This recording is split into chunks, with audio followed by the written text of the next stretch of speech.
Assalamualaikum warahmatullahi wabarakatuh. Perkenalkan, saya Arinta Kusumawardani, SAB MSI, dosen Program Studi D3 Manajemen Administrasi Sekolah Vokasi Universitas 11 Maret dengan bidang kepakaran Manajemen Sumber Daya Manusia.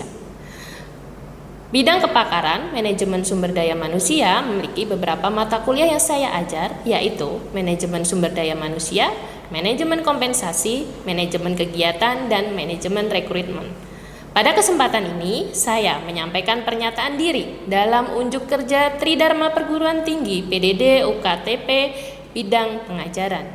Saya mengampu mata kuliah Manajemen Kompensasi dengan bobot 3 SKS, yaitu 2 SKS teori dan 1 SKS praktik dengan 16 kali pertemuan termasuk UTS dan UAS untuk semester 3. Mata kuliah ini membahas prinsip, strategi, dan praktik dalam manajemen kompensasi sebagai bagian penting dari manajemen sumber daya manusia. Mahasiswa akan mempelajari berbagai bentuk kompensasi, termasuk kompensasi upah, gaji, intensif, tunjangan, balas jasa, serta kompensasi pelengkap lainnya yang berkaitan dengan kesejahteraan karyawan. Serta mahasiswa akan praktik menggunakan Visual Basic for Application atau VBA Payroll yang merupakan hasil dari program kemitraan masyarakat yang saya buat bersama tim, di mana harapannya agar mahasiswa bisa berlatih kompensasi dengan bantuan digitalisasi. Kemudian CPL yang diharapkan meliputi 1. Mampu menerapkan pemikiran logis, kritis, sistematis, dan inovatif dalam konteks pengembangan dan implementasi ilmu pengetahuan atau implementasi ilmu pengetahuan dan teknologi yang memperhatikan dan menerapkan nilai humaniora yang sesuai dengan bidang keahliannya. Kedua, mampu menunjukkan kinerja mandiri, bermutu, dan terukur. Ketiga, menguasai konsep dan prinsip pengambilan keputusan secara tepat berdasarkan data dan informasi dalam memilih berbagai alternatif yang baik secara mandiri maupun berkelompok. Keempat, mampu mengambil keputusan secara tepat dalam konteks penyelesaian masalah di bidang keahliannya berdasarkan hasil analisis informasi dan data. Kemudian, CPMK yang diharapkan yaitu mahasiswa mampu memahami dan menerapkan manajemen kompensasi yang terdiri dari insentif, tunjangan dan balas jasa, kompensasi pelengkap, komponen gaji, komponen pensiun dan tunjangan hari tua, determinan-determinan kompensasi lainnya. Pengajaran ini menggunakan pendekatan berbasis DAA atau Delivery, Interaction, dan Assessment. Dari sisi delivery, saya menerapkan berbagai metode pembelajaran seperti Project Based Learning, pembelajaran kooperatif, serta studi kasus dan simulasi yang dipadukan dengan ceramah interaktif serta penugasan berbagai proyek. Pada tahap interaction, saya membangun komunikasi secara interaksi atau interaktif melalui diskusi isu-isu aktual di bidang manajemen kompensasi.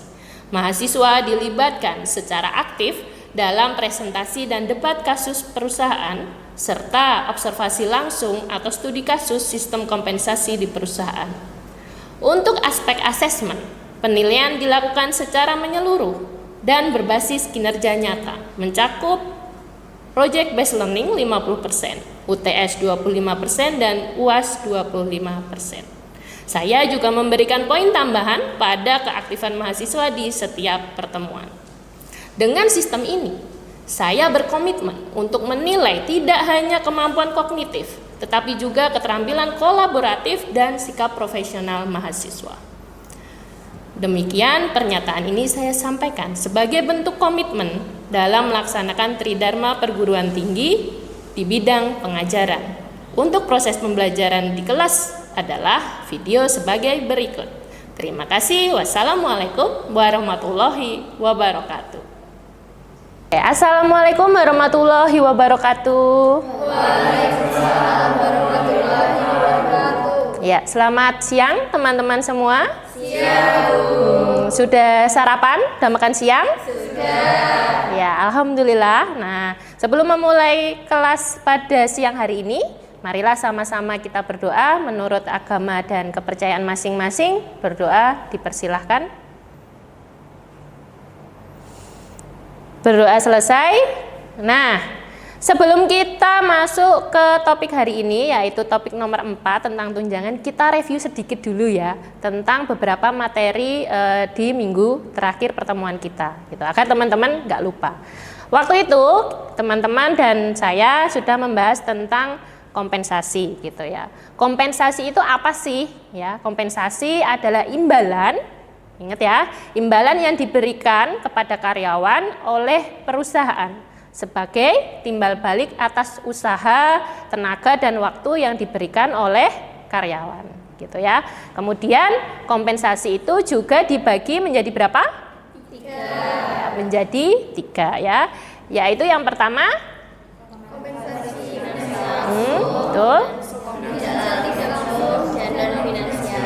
Betul, dibagi menjadi 3, yaitu kompensasi finansial langsung yang berupa gaji. Ya, biasanya adalah bentuk-bentuk finansial yang berupa uang. Kemudian yang kedua adalah kompensasi finansial tidak langsung, di mana ini masuk tunjangan yang akan kita bahas lebih dalam pada siang hari ini. Kemudian yang terakhir adalah kompensasi non finansial, gitu. Itu contohnya seperti lingkungan kerja si karyawan, promosi dan juga pengembangan karir.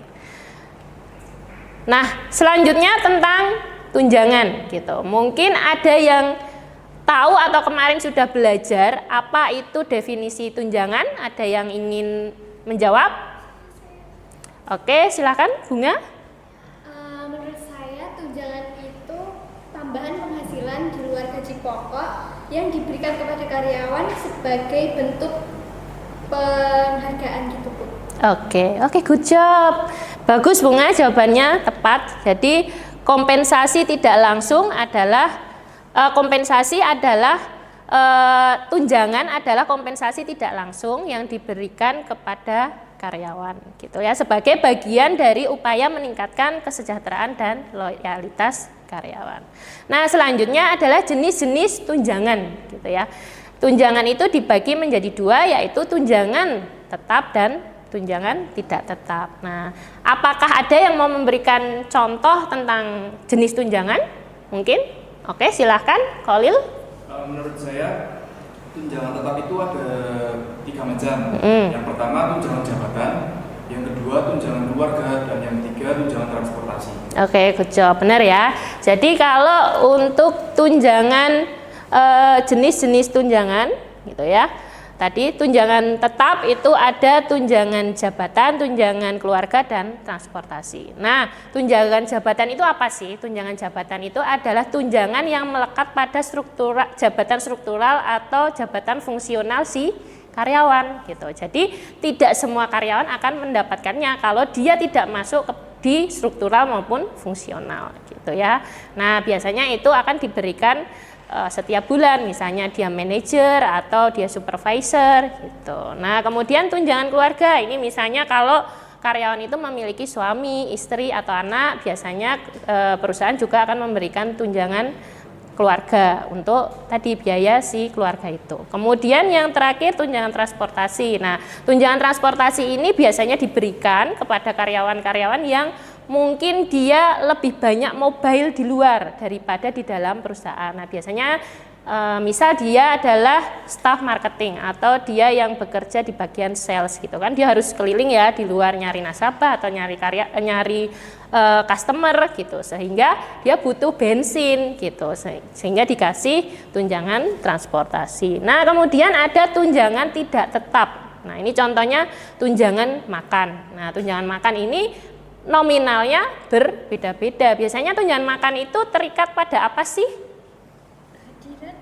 Pada ya kehadiran presensi, gitu ya. Jadi kalau karyawannya tidak masuk ya dia tidak dapat tunjangan makan, misalnya pada tanggal merah, hari Minggu, atau dia membolos, gitu. Nah, misalnya Bu Arin ini kerja sebagai dosen, misalnya dapat tunjangan makannya adalah perharinya 20.000. Nah, itu tinggal dikalikan berapa kali Bu Arin masuk di setiap bulannya.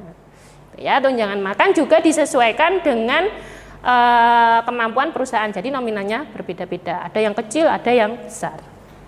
Kemudian ada uang lembur. Nah, uang lembur ini biasanya diberikan ketika si karyawan itu overtime. Sehari itu kerjanya berapa jam sih? 8 jam ya, sesuai dengan undang-undang. Nah, kalau lebih dari 8 jam itu masuk overtime atau lembur. Kemudian harus kita hitung uang lemburnya berdasarkan undang-undang ketenaga kerjaan. Kemudian yang terakhir tunjangan khusus, ini misalnya resiko kerja atau lokasi kerja yang berbahaya. Kan ada ya karyawan yang dia itu bekerja atau dia menjabat sebagai pekerjaan yang nggak di kantor aja gitu, mungkin di lapangan atau mungkin yang di pertambangan gitu kan, dia harus menggali atau dia di site di dalam laut gitu. Nah, jadi tunjangan tambahan berupa tunjangan resiko kan itu berbahaya banget, beda dengan yang cuma di back office, ya kan, seperti itu.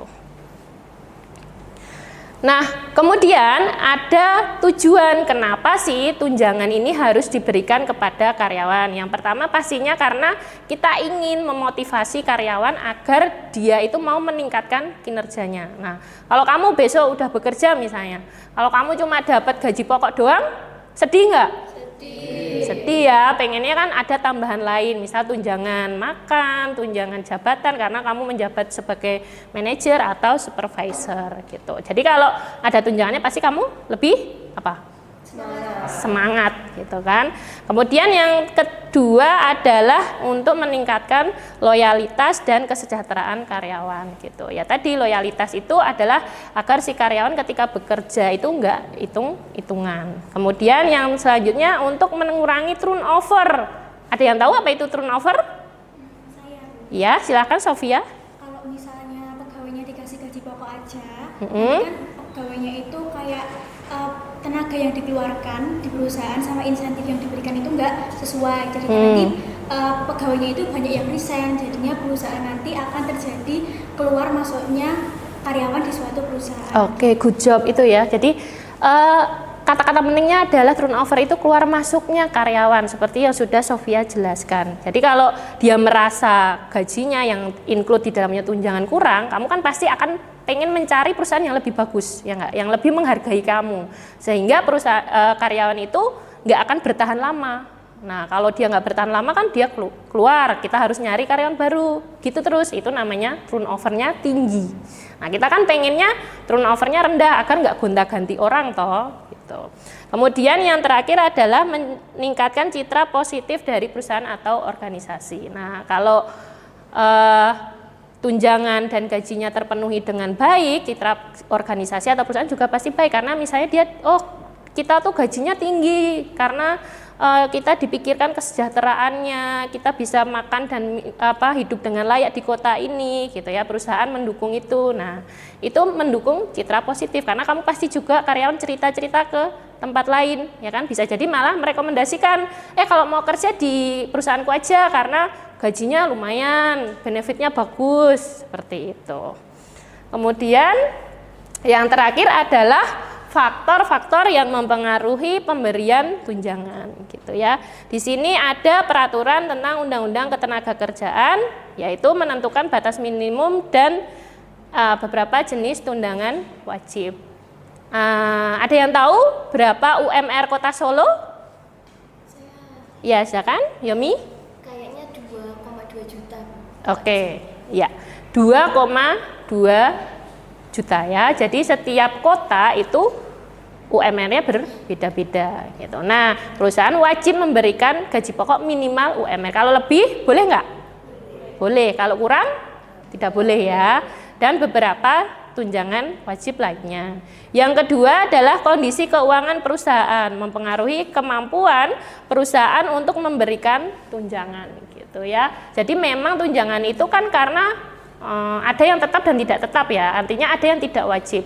Ketika ada yang tidak wajib ya itu mau nggak mau harus disesuaikan dengan finansial keuangan si perusahaan. Kalau perusahaannya kecil ya memang dia mampunya segitu, kita nggak bisa menuntut banyak. Tapi kalau itu perusahaan besar ya pastinya biasanya memberikan tunjangan-tunjangan tambahan.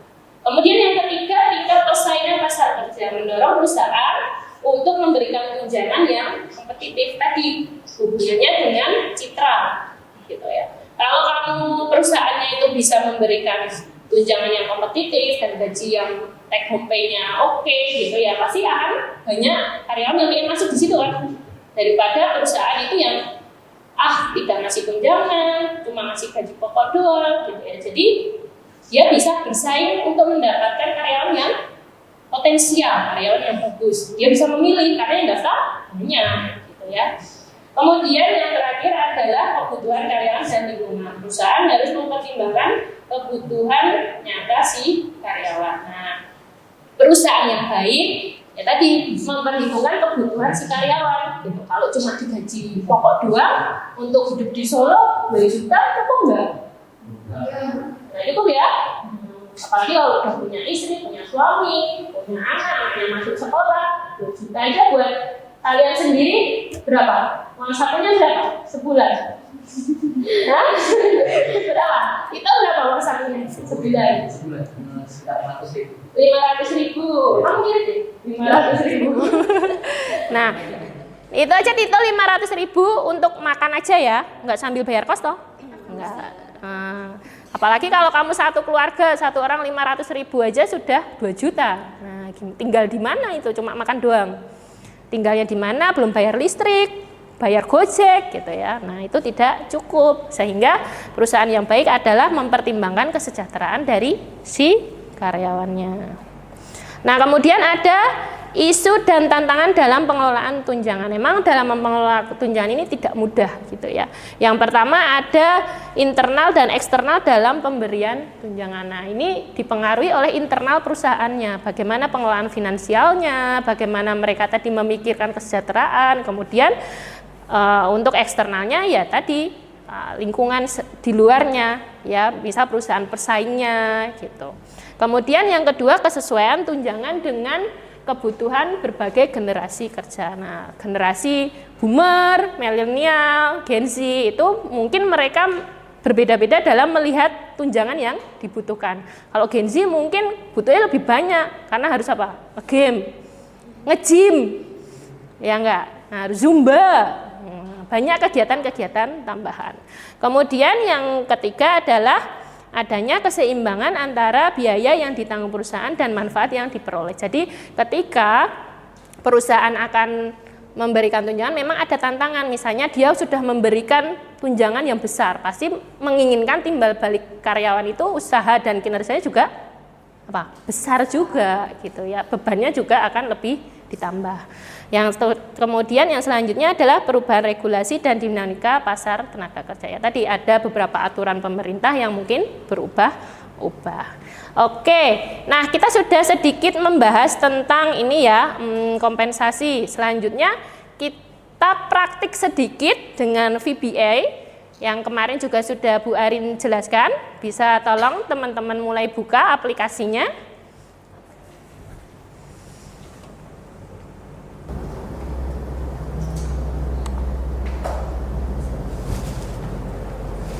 Oke. Nah, teman-teman udah buka untuk VBA-nya? Sudah. Oke, di situ seperti yang kemarin Bu Arin jelaskan. Oke. Nah, di situ kan ada fitur tentang data jabatan, data pegawai, data absen. Nah, hari ini kita sampai di data jabatan dulu ya. Di situ tadi kita sudah sedikit membahas tentang tunjangan ya. Nah, teman-teman coba buka untuk data jabatan. Ya, betul, data jabatan dibuka, Mbak. Nah, di situ kamu buka add atau add untuk memasukkan data. Nah, di sini Bu Arin pengen teman-teman berimajinasi gitu ya. Kamu punya perusahaan. Kemudian kamu memasukkan jabatan apa yang kamu butuhkan di perusahaanmu itu. Gitu ya. Nah, kamu pilih boleh staff, boleh manajer, boleh admin, bebas gitu. Nah, setelah kamu masukkan di situ, kemudian di bawahnya itu apa? Ada apa? Gaji pokok. Nah, silahkan kamu masukkan gaji pokok. Rencanamu, perusahaanmu ini berdiri di mana? Di Solo kah? Di Klaten atau di Semarang? Nah, Itu ya. Kemudian yang selanjutnya kamu masukkan tunjangan yang dibutuhkan. Pertama tunjangan jabatan. Nah, tadi kamu sudah memilih kan, dia mau jabatannya apa. Nah, silakan disesuaikan. Kalau manajer di perusahaanmu, misalnya dia butuh berapa rupiah jabatan tunjangan jabatannya. Nah, kalau dia staff itu berapa. Disesuaikan dengan imajinasimu atau cerita yang ingin kamu sampaikan. Nah, selanjutnya ada tunjangan apa? Tunjangan transportasi. Nah, seperti yang sudah tadi Bu Arin juga jelaskan bahwa mungkin tunjangan transport itu tidak dibutuhkan semua jabatan gitu. Nah, kalau menurutmu karyawanmu butuh tunjangan transport, silakan dimasukkan. Oke, sudah. Selanjutnya ada tunjangan komunikasi. Nah, itu biaya komunikasi. Menurutmu jabatan yang kalian pilih ini butuh nggak sih tambahan tunjangan komunikasi? Apakah dia jabatan atau pekerjaan yang membutuhkan harus telepon-telepon si customer terus? Atau enggak? Oh enggak kok, dia berhubungan dengan laptop gitu. Nah, kemudian yang ada lagi tunjangan makan. Nah, berapa sih tunjangan makan yang ingin teman-teman berikan kepada karyawan atau jabatan yang kalian masukkan ini? Itu ya.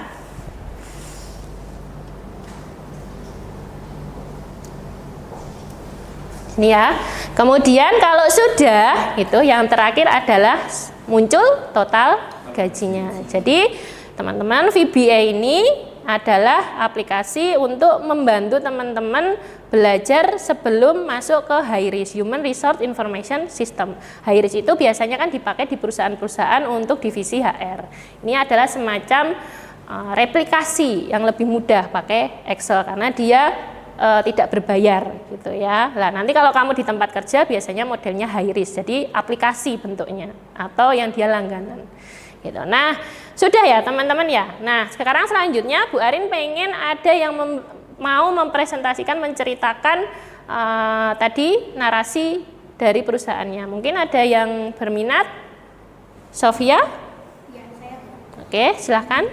Di sini saya sebagai pendiri toko roti. Oke. Di sini saya akan menyisihkan gaji dari manajer produksi. Untuk gaji pokoknya sendiri 2.200.000 karena toko roti saya itu berdiri di daerah Solo. Bagus. Terus untuk tunjangan jabatannya itu 300.000. Untuk tunjangan transportnya itu saya nggak menyisihkan Bu, karena kalau diproduksi itu kan nanti cuma di daerah tempat yang memasaknya itu aja kan. Jadinya saya nggak ngisi. Terus untuk tunjangan komunikasinya itu 150.000. Nanti kan manajer produksi itu bakal calling-calling sama cabang-cabang di daerah lain gitu Bu. Untuk tunjangan makan itu sehari 20 kali 30 600.000. Untuk total gaji sendiri itu 3.250.000 dengan pertimbangan toko saya itu berada di daerah Surakarta. Oke, good job. Tepuk tangan untuk Sofia. Ya, tadi Sofia menceritakan ya bahwa dia ini adalah perusahaan toko roti gitu. Di mana tadi jabatannya apa Sofia? Manajer produksi. Manajer produksi yang dia bertugas berarti di balik layar dalam memproduksi produknya, yaitu si roti itu tadi. Sehingga ada tunjangan yang nggak dimasukkan ya. Tadi tunjangan apa? Transport. Iya, transport. Nah, itu nggih. Logikanya masuk, kenapa? Karena manajer produksi itu akan fokus mungkin di pabrik atau di dapur gitu. Jadi dia tidak perlu ada tunjangan transport. Nah, karena dia tidak keliling di luar, tidak mencari customer gitu. Oke, terima kasih Sofia. Selanjutnya mungkin ada lagi. Oke, silakan Salma. Jadi saya ini mempunyai toko tempat makan gitu Bu. Nah, tempat makan saya itu ada di Solo. Tapi tempat makan saya itu punya beberapa cabang yang tersebar di Solo gitu. Jadi ini saya mengisikan jabatannya itu di bagian admin. Jadi untuk semua kegiatan administrasi itu ada cuma di satu, di kantor pusatnya aja. Lalu untuk gaji pokoknya itu sekitar 2.400.000, hampir di atas UMR Solo. Lalu untuk tunjangan jabatan itu saya beri di 500.000 karena itu ada di pusat gitu. Terus untuk tunjangan transportasinya nggak ada karena itu kan cuman di laptop gitu. Terus selanjutnya untuk komunikasi itu ada di 300.000 karena kalau admin kan pastinya ada komunikasi gitu kan Bu. Terus yang terakhir itu untuk tunjangan makannya itu di 500.000 setiap bulannya, jadi totalnya di 3.700.000. Oke. Itu ya, tadi diceritakan oleh Salma. Salma ini punya perusahaan semacam restoran tapi ada cabangnya di mana-mana. Kemudian di sini jabatan yang ingin dimasukkan oleh Salma itu admin gitu ya. Nah, tadi ada yang menarik bahwa di Salma ini untuk tunjangan komunikasi cukup besar ya. 300.000 dengan alasan bahwa karena dia admin dan restorannya itu cabangnya di mana-mana sehingga dia butuh komunikasi untuk mengelola beberapa cabang dan customer gitu ya Salma ya. Nah itu ya, jadi boleh berbeda-beda, semua itu tergantung dari balik lagi tadi kebutuhan dan kemampuan finansial perusahaannya. Nah, kalau tadi narasinya atau cerita dari Salma bisa diartikan bahwa ini restonya cukup gede gitu ya karena dia punya cabang di mana-mana. Sementara kalau punya Sofia tadi kan toko rotinya ceritanya cuma satu ya, jadi beda. Ada perbedaan dalam mengisi nominal maupun tunjangan-tunjangan yang diberikan. Oke, sampai di sini untuk aplikasinya cukup ya. Nah, sebelum kita menutup, ada yang ingin ditanyakan tentang materi kita hari ini? Ya, Kesha silahkan. Jadi saya mau tanyakan, saya itu punya teman bekerja sebagai admin sebuah usaha gitu, balas di Shopee kayak gitu-gitu Bu. Nah, itu dia hanya dapat gaji pokok, jadi tidak ada tunjangan dan segala macam itu. Itu apakah boleh seperti itu? Oke.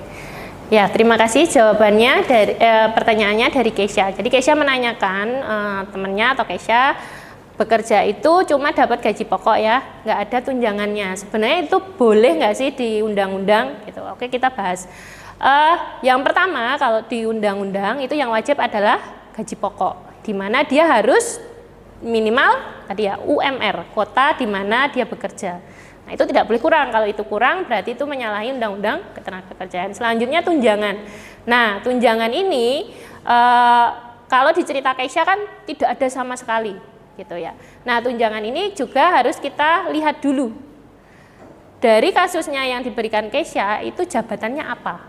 Nah, kalau tadi ceritanya jabatannya admin ya. Nah, kalau dia admin balik lagi tunjangan itu kan adalah tambahan imbalan gitu ya, dimana dia sebenarnya tidak wajib, tapi perusahaan diberikan pilihan ada tunjangan tetap dan tidak tetap itu tadi. Jadi kalau boleh apa enggak boleh, boleh, tidak menyalahi aturan, tapi balik lagi bahwa perusahaan juga harus memikirkan kesejahteraan karyawannya. Boleh tidak boleh, boleh, tapi apakah karyawannya sejahtera? Belum tentu gitu ya. Jadi perusahaan yang baik meskipun dia sudah diatur undang-undang tetap juga harus melihat kondisi karyawan dan kondisi lingkungannya. Pasti karyawan itu kalau cuma dikasih gaji pokok itu ya tadi bisa bertahan, kemudian bisa hidup dengan layak gitu ya. Oke, Kesha cukup menjawab? Ya, ada pertanyaan lagi? Cukup ya.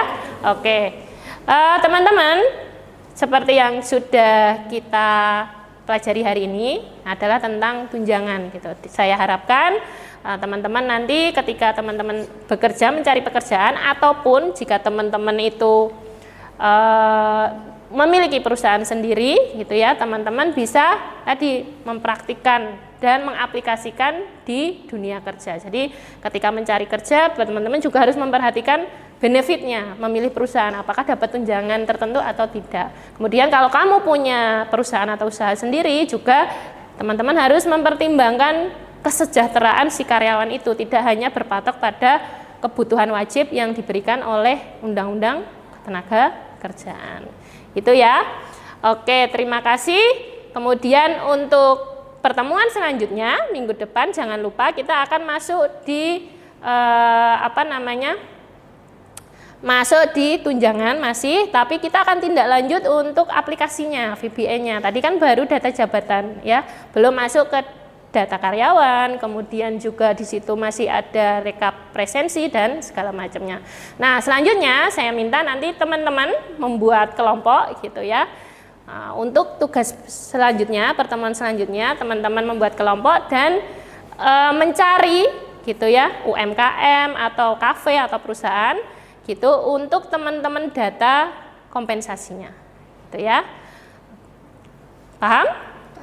Oke, terima kasih. Saya tutup. Wassalamualaikum warahmatullahi wabarakatuh.